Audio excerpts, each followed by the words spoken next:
Bueno, muy bien. Ayer empezamos a explicar, a meternos de a poco en el sistema de pensamiento de Platón. Nos introdujimos en el primer problema, que va a ser casualmente la cuestión medular en el sistema de pensamiento de este filósofo, que es casualmente el primer punto que tienen escrito ahí, que es el mundo de las ideas. Sobre el mundo de las ideas va a girar toda la filosofía platónica. El sistema platónico es un sistema de ideas. Lo que estamos tratando de explicar es qué es una idea en Platón.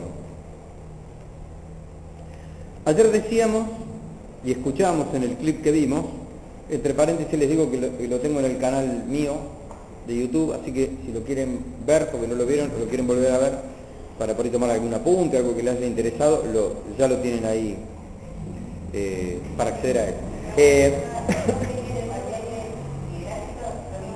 Ah, bien. ¿Qué fue? Sí. Ajá. No, bueno, de a poco, de a poco. Uno tiene que manejarse con lo que está seguro, ¿no? Bien, entonces, la palabra idea es una palabra inventada por Platón. Eidos, en griego. Eidos. Eidos. Bien. Idea se podría traducir como visión, como cosa que se percibe, pero que se percibe por la razón. No es una vista en el sentido literal, sino que es una visión intelectual. Hoy seguimos usando esa metáfora visual para el pensamiento. En nuestro siglo XXI, a pesar de todas las traducciones que ha sufrido el griego de Platón, la idea de inteligir sigue bajo una metáfora de la visión, como una visión intelectual, no una visión física, sino una visión racional. Una visión racional. Hoy seguimos diciendo, profesor, no me repite esto que no lo tengo muy claro. El planteo, la verdad que es un poco oscuro, decimos muchas veces cuando no le entendemos la idea a alguien. Y claridad, oscuridad son imágenes visuales. ¿Está claro esto? Puedo preguntar después de explicar un tema. ¿Está claro? Claro es un color. Es una distinción que se capta primariamente por la vista, la claridad. ¿Ven? Aún hoy seguimos con esa metáfora. Y está muy bien. Decíamos ayer y clases anteriores que muchas veces los filósofos tienen que crear palabras nuevas porque tienen un concepto que no se ha podido todavía dar con un término que lo pueda expresar sensiblemente. La palabra idea es un caso, es una palabra platónica, eidos. Paradigma, lo mismo. Hoy lo que decimos paradigma es una palabra platónica. Bueno, Platón lo que está buscando es la fundamentación, el último,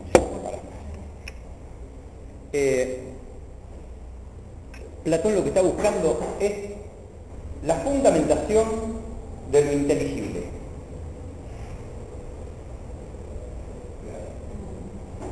La fundamentación de lo inteligible. Pero es un tipo de fundamentación en principio topográfica, local. La pregunta de Platón es ¿dónde está? Sus predecesores, desde Heráclito hasta Parménides, hasta el mismo Sócrates, su maestro, habían visto con claridad, fíjense la metáfora otra vez, ¿no? Visto con claridad que el objeto de la inteligencia no era perceptible por los sentidos y sí era perceptible por la inteligencia. Cuando los monistas se preguntan por el ser, ese ser no es captable por los sentidos. Sí, bien, no es captable por los sentidos, sino por la inteligencia. Ya las matemáticas mostraban de sobrada manera que el objeto de la inteligencia no solamente que no es sensible, sino no captable por los sentidos, sino que además goza de otras propiedades que tienen mucho que ver con aquellas propiedades del ser de Parménides: la inmovilidad, la inmutabilidad, la eternidad. Lo que capta la inteligencia es fijo, estable y, ¿por qué no?, eterno. No tiene limitación temporal, no está sujeto a generación ni a corrupción, sino que es siempre igual. El ser, que es uno en Parménides, el ser, el ente matemático,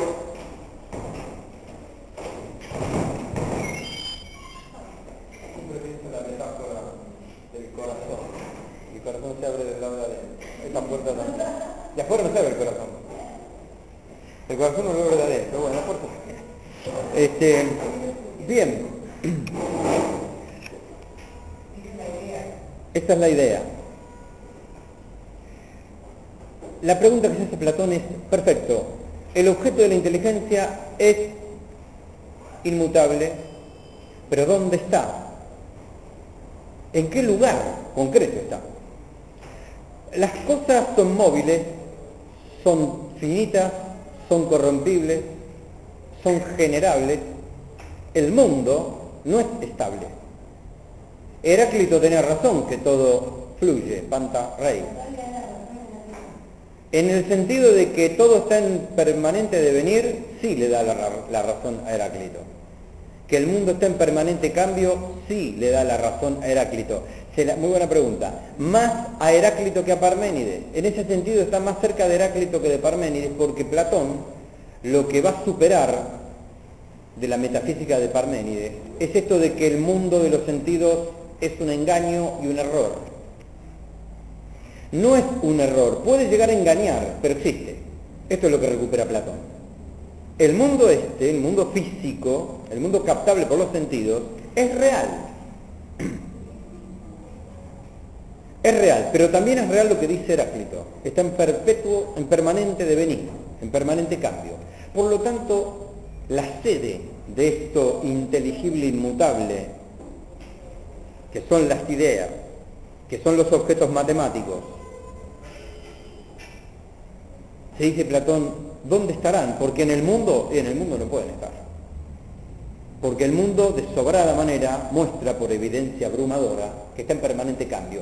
Desde la planta hasta la piedra cambia. De alguna manera se erosiona, se modifica, se transforma, se corrompe, se genera. La montaña y la plantita, pasando por todos los seres intermedios. Muy bien, la respuesta a la pregunta de dónde está lo estable es una aporía, es decir, es un problema. Es un problema. ¿Platón qué hace? Bueno, hipotetiza un lugar distinto a este y hace de cuenta que las ideas bien podrían estar separadas del mundo. Lo separado, en Platón, es lo que no está en este mundo y tiene... No, no es todavía lo extraído por la mente, no. Primero se está preguntando dónde está la sede última de lo inteligible. Después, si la mente lo capta o no, ahí lo vamos a ver. Es más aristotélica esa pregunta, está muy bien igual. La sede, entonces, hay que suponerla en otro lugar, porque este mundo es cambiante. Platón va a decir que en realidad hay que pensar la realidad como si existiera un mundo distinto a este, muy distinto a este, caracterizado por la inmaterialidad y por la incorruptibilidad y por la atemporalidad, etcétera, etcétera, etcétera.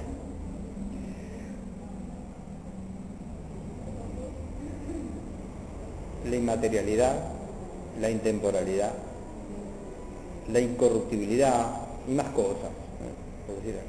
¿Por qué? Porque está muy bien el análisis, la corruptibilidad, la finitud, la temporalidad, son propias de la materia. La materia es un principio de corrupción, ¿sí? De cambio, de devenir. A la altura de Platón ya es evidente que los objetos de la geometría y de la aritmética son inmutables. Ayer decíamos, la Atenas de Platón y de Sócrates sufrió de todo. Sufrió guerra, sufrió un siglo hegemónico, distintos sistemas políticos, pero el teorema de Pitágoras seguía diciendo lo mismo. Y las cuentas siguen diciendo lo mismo, y los conceptos hablan de la misma cosa, siempre. De ahí la sospecha de que haya un mundo separado de este, en donde esté sirviendo ese mundo de sede de esta inmutabilidad. Este es el mundo de las ideas. Este es el mundo. Bueno, ahora, lo que está tratando de hacer Platón, como todo filósofo, es tratar de explicar el mundo. Tratar de explicar el mundo. Sí.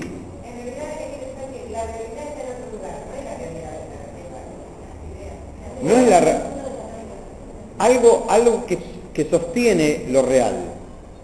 Platón se da cuenta, como ya los filósofos de su época, que lo real tiene un apoyo, tiene un supuesto estable, a pesar del permanente cambio y el permanente devenir. Eso ya Heráclito lo había advertido con el logos.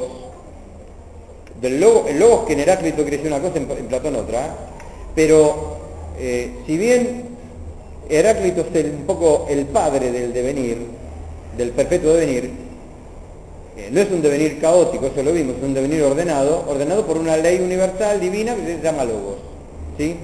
Es decir, que a pesar de la multiplicidad, hay algo que a esa multiplicidad le da coherencia y unidad, le da ritmo y le da predicción, previsibilidad.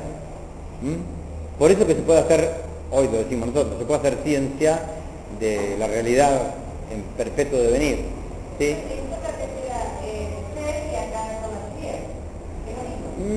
No, Sócrates casi no habla de ser en ese sentido. Sócrates se preguntaba por el concepto, por el logos de la vida moral. ¿Te referirás al ser de Parménides?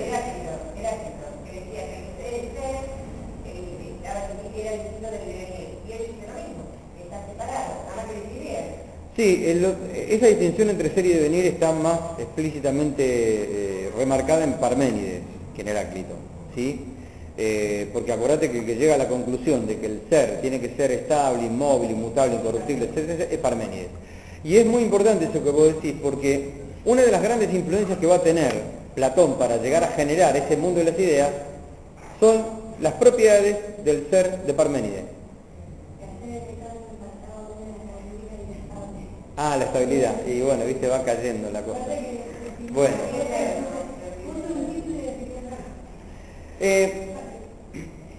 La formación de Platón repercutió muchísimo dos elementos.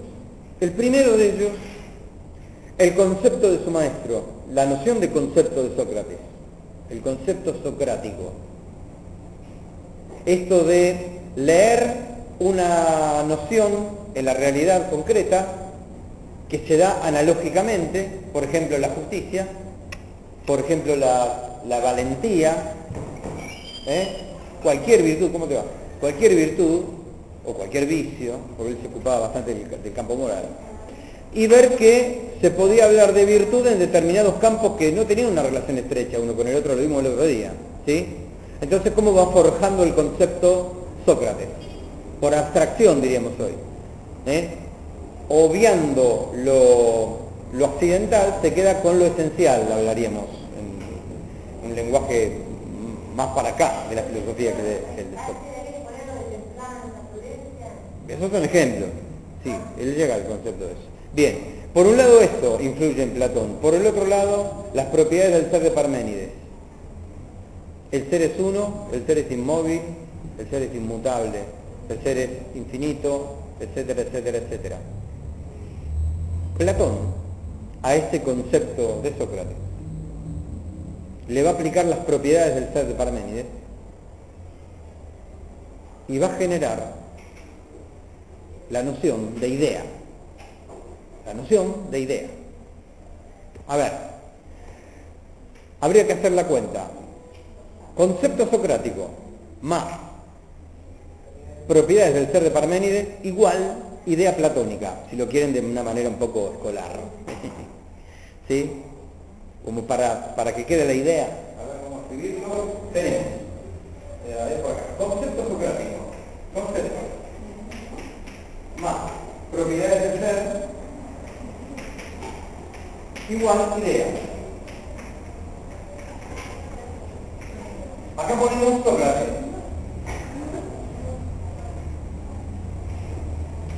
Acá ponemos Parménides.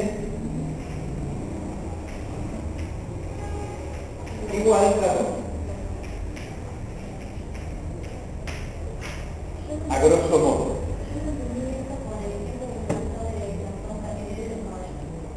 De la sombra de los caballos. Bueno, vamos a esto. Sí, creo que ilustró, sí. A mí esta clase me cuesta porque ni bien entro en calor me tengo que ir. La cabeza tiene como el resto de la naturaleza, ¿no? Y de entrar en calor. Esta media hora es de precalentamiento y ya se termina. Ayer estuve mal lucido porque estuve hablando 1 hora y media. Bueno, bien, juguemos un poco con los ejemplos que dimos ayer para ilustrar esto, que había mucha gente que no estaba. Si todos los caballos que un ser humano puede experimentar en su vida se generan, se corrompen, nacen, mueren, crecen, buscan sobrevivir, todos los caballos apuntan, todos los actos del caballo apuntan a un caballo ejemplar, a un caballo ideal. Lo que hoy llamamos instinto de conservación, cualquier acción de supervivencia de un caballo tiende a estabilizar y a quedarse de algún modo en la caballosidad, disculpen la expresión. La caballosidad es una abstracción del caballo, es lo caballo del caballo. Cuando el potrillo, ¿qué busca el potrillo? Crecer. ¿Qué busca el caballo adulto? Permanecer en lo que lo equilibra, la alimentación, protegerse de las inclemencias del tiempo y la reproducción. ¿Qué es lo que garantiza la especie? Ni más ni menos. Cuando un individuo de una especie animal lucha por la vida, en realidad está luchando por la vida de la especie. Si estudiáramos un poco cómo se comportan los animales, vemos que lo que priva en el animal no es el individuo, sino la especie. Por eso que una manada o un grupo de animales, al animal enfermo lo deja de lado. No tiene piedad el animal, como nosotros, que ayudamos al necesitado. No, en la naturaleza el necesitado tiene que perecer. Muy bien. Caballosidad, no caballerosidad. No, caballerosidad es de caballero. ¿Qué tiene una relación vale con Raquel, Rosa? Vos no te llamás Raquel de segundo nombre, ¿no? ¿Y por qué te digo Raquel? Bueno, empieza. Dios mío. ¿Sabes qué? No tengo alumnas Raquel, no te digo Raquel. Perdóname, Rosa, disculpa. ¿Roxana Raquel? ¿Roxana? Sos grande ya, los nombres se quedan. Sí, es como que a mí me digan Fabián, entiendo. Sí, te entiendo. Sí. Bueno, es parecido. La palabra caballero viene de la Edad Media. Caballero era aquel que podía mantener caballo y armadura. ¿Sí? El caballero medieval se le decía caballero porque podía tener un caballo, criaba un caballo, podía mantener un caballo. Era un elite ser caballero en la Edad Media. Tener un caballo en la Edad Media era como tener un avión privado ahora. Imagínense que yo venga al instituto y aterrizo por aquí y me voy a casa. Y claro, no, está top ahí, profesor top. Sería, bueno. Bien, era muy caro mantener un caballo. Bueno.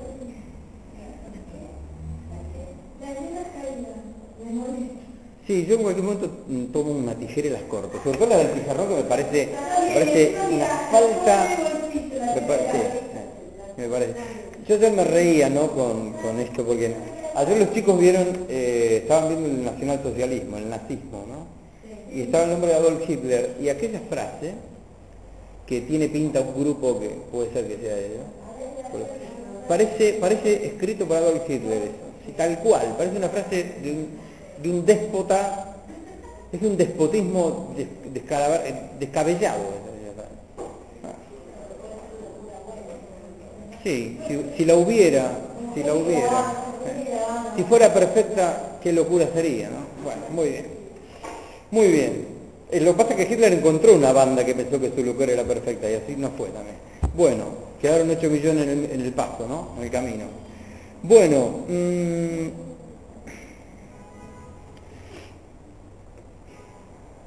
estas ideas, Platón lo que hace, y acá viene la novedad, les da entidad, les da realidad metafísica.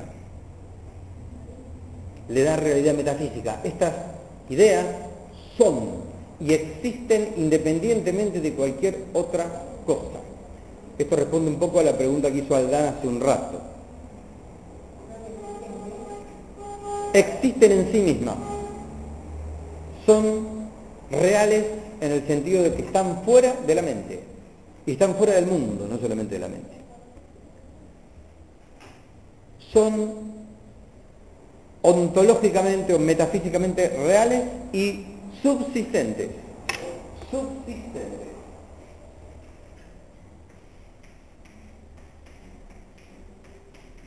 Estos son términos que no están en la época, claro, son posteriores. ¿Fuera de la mente? Claro, sí, tiene existencia real. Tiene existencia real. Antonella, en filosofía real es lo que está fuera de la mente. Eso es el realismo, que dijo, fuera de la mente. Fuera de la mente, cuando establecimos los lineamientos del realismo filosófico, planteamos que lo primero que postula el realismo filosófico es que existe un mundo objetivamente dado. Antonella, ¿qué te quedaste? De las ideas que estén fuera de la mente. De las dos cosas. Fuera de la mente porque tiene existencia propia. No son lo que hoy nosotros entendemos por idea. Claro, por eso digo, no dice que las ideas estén fuera de la mente. Un discípulo de Platón, llamado Aristóteles, bueno, no quiero seguir más porque están perdidas. Díganme dónde se perdieron. ¿A dónde están? Muy bien. Ah, fue la pregunta de Lorena, que hoy no vino. ¿Cómo se llama subsistente? Son reales y subsistentes. Existen en sí mismas y por sí mismas. Por eso son subsistentes. Señor. Sí, 5 personas prenden gomas y se corta todo el centro, es una maravilla. Sí. Bien, reales y subsistentes. ¿Dónde están? En el mundo de las ideas. En el topos urano. Lo decimos ayer. Escríbanlo ahora. Topos urano, lugar donde los celestes sería.